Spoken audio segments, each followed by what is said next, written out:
กับทักทายสบายดีเนาะทุกคน24ทุกคนว่าอยู่ในประเทศและต่างประเทศเนาะที่เขามาติดตามส่องบ่แลคนหากินมื้อนี้ก็เป็นเสาร์วันที่2ของการอยู่หากินอยู่ทั้งผู้นะทีมงานเฮาก็มาครบทั้งทีมงานพันใหญ่มาเพิ่มอีก8คนเป็น16คนนะทุกคนจังนั้นเป็นลุ้นกันว่าสิมาหรือบ่มาในวันที่2นะทุกคนว่าทีมงานเฮาก็ได้มาครบกันนะคือว่าพันใหญ่เพิ่นก็ได้ลงมาตั้งแต่ทำพลังนะอีก8คนรวมแล้วก็เป็น16คนนะในมื้อนี้ทุกคนตอนนี้ไปเอาอันนั้นก่อนไปเอาหมูถือแขวที่ใน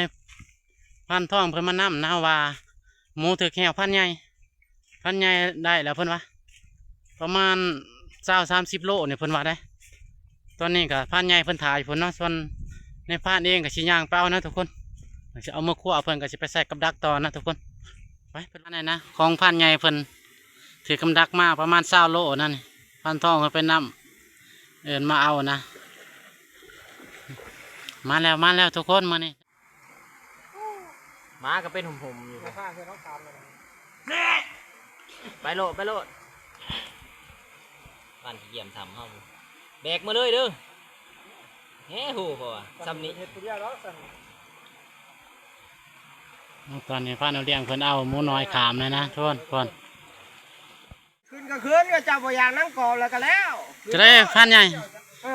ได้ยินข่าวซับ3-4 บาทบ่แม่นบังบ่ล่วงไปจะได้ว่าอีกแหละแต่ว่าก็บังบ่มาตรฐานนะลูกของเฮาบ่แม่นเป็นอะไรใส่ลูกใหม่ยังได้แต่เป็นเบอร์2บ่เป็นกระลูกน้อยแดงโอ้น้ำเฮาก็ยังติดคือกันส้มดำบ่เป็นหยังดอกของโตมันเค็มดีของเฮามันเค็มบ่ดีโอ้ไม่สั่นบ่ก้าวมันถือจักมือเลยคิดว่าถือประมาณ2 วันแล้วเนี่ยตุกขึ้นมาตัวได้เบิ่งบ่กะซะจอดแต่มือแรกมือ2มันถือโอ้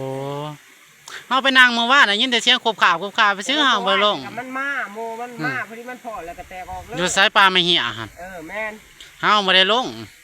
หามื้อนี้เฮาสินำไปพุ่นต้นบกข้างหน้ามันหยังได้ตัวพอว่าอันนี้เฮาบ่ได้ลงเพราะเฮาอยู่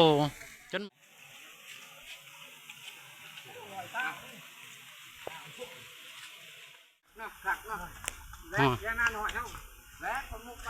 คืองัวที่เพิ่นเอาขึ้นมาเลี้ยงไว้นะของบ้านคำเตยผมเป็นพูงเห็นคนมาได้มาจากแลนน้ำนะเพราะว่ามันอาศัยกินเกลือนะพอเจ้าของเขามาเอาเกลือมาให้ทำงานเนาะนางบ้านโตฮะบ้านไหนแม่นได้เขตน่ะพอดี16 คนนะนางกอบมาเนี่ยมันคือ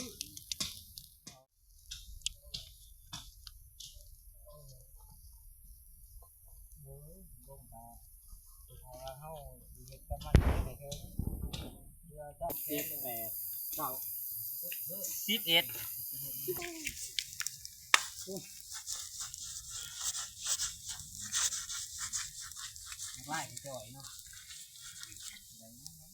ตอนนี้ก็เริ่มใกล้เที่ยง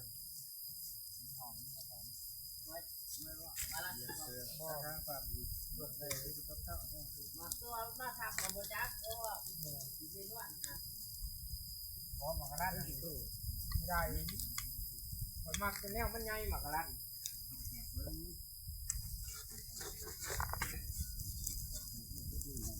โอ้โหเจ๋งมากผมไม่อยากตัดผมใครแน่นอน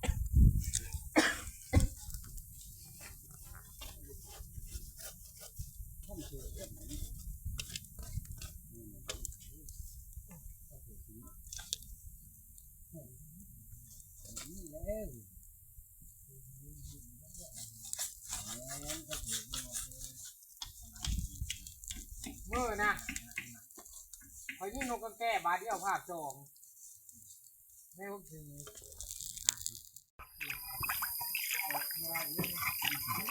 นางกอบบ่เนี่ยเฮ้ยแม่นฮะกดบ่กูเลยจับให้มันฮักก็ว่าแล้วยายบ่เรื่องขนาดทุกคนเลยพ่อ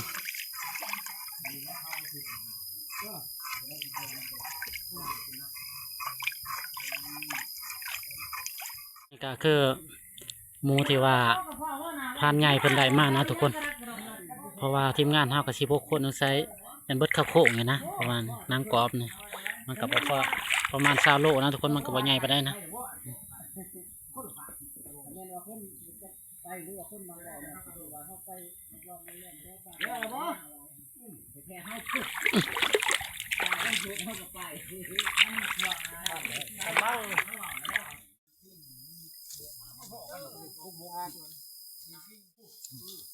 ไป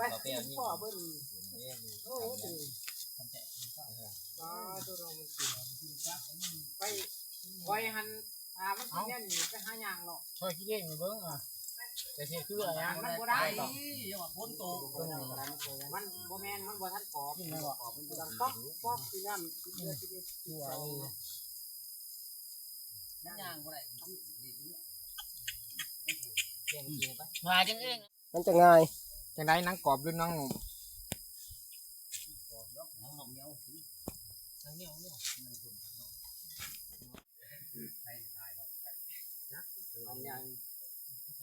ไปจะถ่ายคนนี้ก็เถอะทีมงานเท่ากับกำลังแยกชิ้นส่วนมาเวอร์9 โลงานไล่กันเขาก็ได้นะวันที่จะรอดนะอย่างเดียว ใหญ่ กินสินข้าโฉมมันนี่ ใช่จุบ่ วายอาศัยส่วนบนจะบาดผมห้อยไฟแล้วในทุ่งยางนี่ไปเบิด บัดนี้ตัวเช็ดแร่นี่มัน พันทองเพิ่นสิปิ้งชำล่าเพิ่นว่าแม่นแล้วฮะได้แล้ว ปิงท่าปลาแดกบ่เฮ้ย อืม กินเพี้ยนกินแรงนำกันเลยเนาะเฮานี่เนาะกินแล้วสิได้ไปหาย้ายๆกันไปนั่งเลยเนาะทุกคนตอนนี้ก็พันทองเพิ่นกับปิ้งท่าปลาแดกเรียบร้อยนะปลาแดกเพิ่นปรุงยังครับใส่พริกใส่หยังเริ่มเต็มเนี่ยทุกคน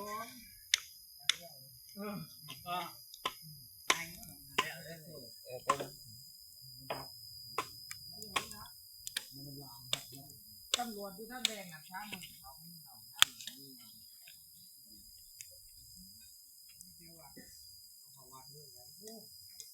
โอ้อันนี้คันบ่มีแจ่วฮ้อนนี่สูตรจะต้องปิ้งข้าวแดกมันบ่แม่นแต่ว่ามีบักนาวหรือว่ามีบักนาวป้าก็ปิ้งป้าบ่นาวมันก็สิแซ่บตัวนี้เ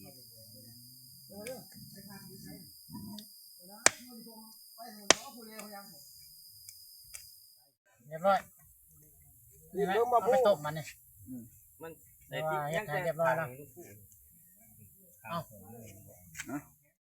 กคนตอนนี้ก็พันทองปิ้งสุกมาเรียบร้อยนะพุ่นโอ้ซีนซ้ำอยู่ในภัตตาคารเลยแดงยอนบักพริกนี่แล้ววะ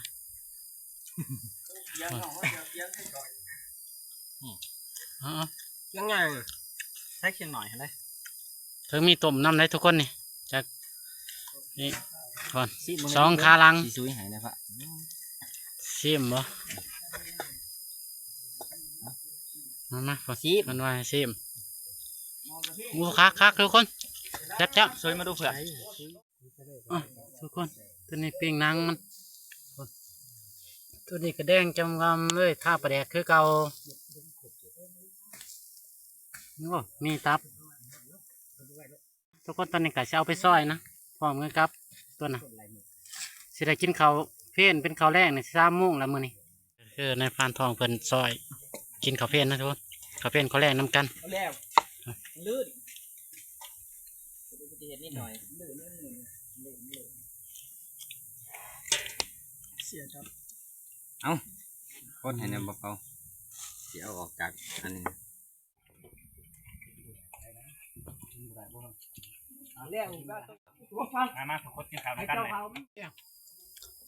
มาทุกคนกินข้าวนำกัน FC ทุกคนปิ้งหมูท่าปลาแดกของพันทองนี่มั้งจำแจวบี้บ่เฮ้ย เพื่อนหักมาได้ไหมเด้ มา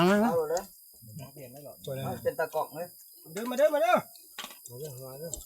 อย่าโดยอลิ กินข้าวแรกนำกันเด้อทุกคน เฮ้ยพ่อใหญ่ เราบ่กิน